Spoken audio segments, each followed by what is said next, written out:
शाम नौकरी से वापसी पर बोझल कदमों से घर आया। काम की थकन से पूरा बदन दुख रहा था। आते ही अपने बिस्तर पर लेट गया। कमरे में लेटा देखकर अब्बू फौरन कमरे में आए और अहवाल पूछा। थकावट के बाइस मैंने उखड़े लहजे से जवाब दिया। अब्बू जेरे लब दुआ देते वापस लौट गए। थोड़ी देर बाद कमरे में बेगम आई तो मैंने पूछा, बच्चे कहाँ हैं? बहुत थका हुआ हूँ, अपने जिगर गोशों को देखूंगा तो सारी थकन उतर जाएगी। बेगम फौरन सहन में खेलते नन्हे मुन्ने बच्चों को ले आई, जो आते ही मुझसे लिपट गए। मैं भी बच्चों के चेहरे देखकर अपनी सारी थकन भूल बैठा। अपनी शफकत पदरी उन पर निछावर करने लगा।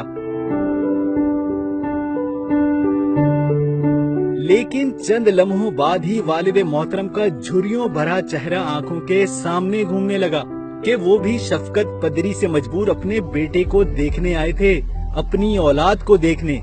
अपनी शफकत पदरी निछावर करने, लेकिन मेरी बेरुखी के बाइस वो मेरे पास बैठ न सके। इतना सोचते ही मेरी आंखों के सामने अंधेरा छाने लगा। दम सीने में घुटता महसूस होने लगा। बच्चों को छोड़ा और दौड़ता हुआ वालिदे मोहतरम के कमरे में जा पहुंचा, जो अपनी चारपाई पर लेटे न जाने किन सोचों में गुम छत को देखे जा रहे थे।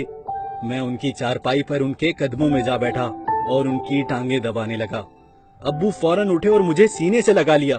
ना जाने क्यों हम बाप बेटा फूट फूट कर रोने लगे।